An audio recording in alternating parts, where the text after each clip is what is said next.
Hi everyone, Ali here again. So today is Friday, April 3rd, 2020, and before I get into the stock market update, I just wanted to request you guys to hit subscribe to my channel and also hit that bell icon so that you can be notified for my upcoming videos because I have nothing better to do this weekend and I plan on creating an educational video which is going to be on chart reading. And this way you can my objective is that whether you are like a beginner and starting with the importance of these charts, how to build them, what kind of charts to use, what is the duration of the chart to use, and then what kind of indicators can you add to these charts that are going to help you make the most important decision, which is buy, sell, or hold. So I'm going to be covering moving averages, RSI, MACD, Bollinger Bands, and also how to draw trend lines to make your decision making. So definitely keep an eye out for my video this weekend, and I hope to see you guys there. So moving on with the stock market update, I think that the market is in a limbo, and the reason is because we had a huge drop, right? So the valuations are already cut in 30, 40 plus percent in on most of the stocks, and then we had a huge rally, and then we've been moving sideways, and all these moving averages are somewhat converging over here. And today I added these Bollinger Bands, and these Bollinger Bands are also converging or coming closer. And as you can see over here, these Bollinger Bands were pretty close, and then they started widening as we had this precipitous drop in the market, right? So what are these bands? Simply they are like outlining the volatility. Over here you can see these candles are very small, so very less volatile. So here's the purple line is the average. So it's a 20-day moving average, and it takes whatever the volatility is or a standard deviation. It just takes twice as much up and twice as much down. And what statisticians say that 66% of all observations, in this case stock prices, remain within two standard deviation. So you'll see, as you can look at this entire chart, you'll see very few candles outside these bands. So, this is something I'm going to go over in my upcoming video, the educational video. But the market is in limbo, sold off quite a lot. Some people think that or thought that it was going to be a V-shaped recovery. It clearly isn't going that way. Some people think it's going to be a U-shaped recovery, but don't know how big or how wide this U is going to be. Some people think that we're going to retest the bottom and it's going to be like a W-shaped recovery. Some think that it's going to be an L-shaped recovery. So therefore, there's just a lot of uncertainty, and therefore a lot of people are unclear where we are headed from here.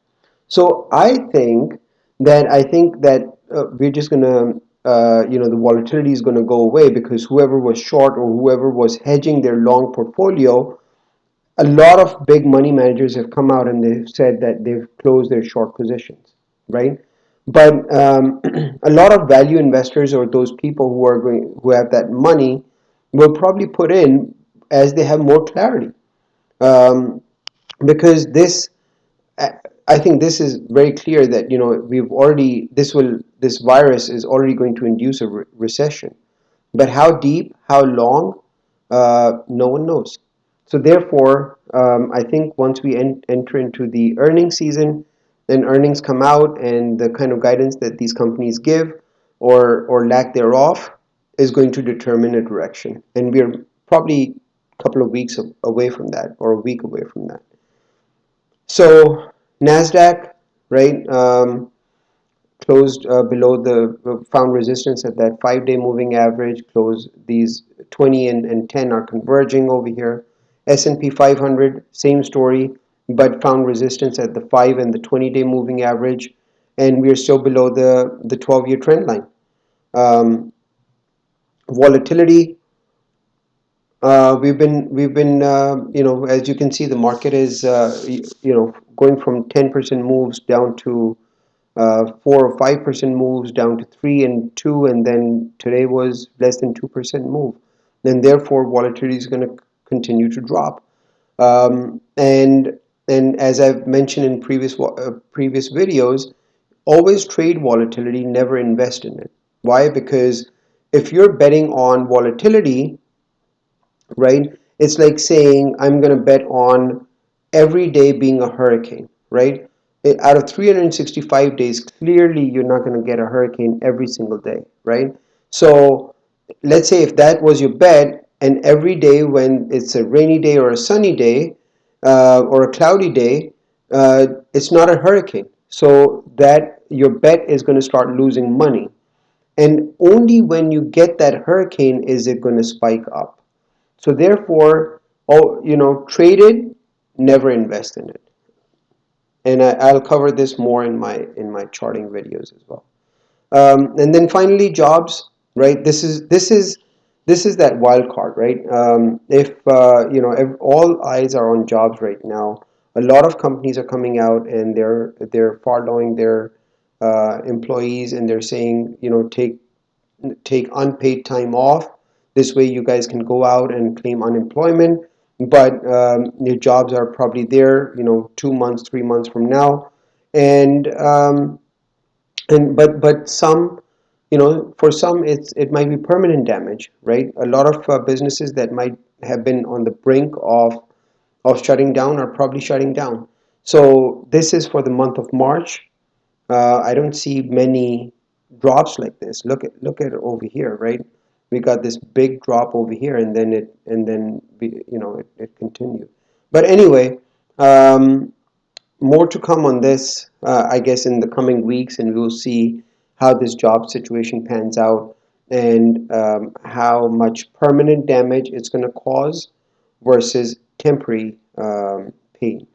So, I wish this virus goes away, and we find a solution, and then we can reverse the situation. Things were going pretty well for the past 12 years. Anyway, wish you guys all the best and enjoy your weekend, and hit that bell icon and subscribe to the channel, and keep an eye out for my video this weekend. All right, take care. Bye.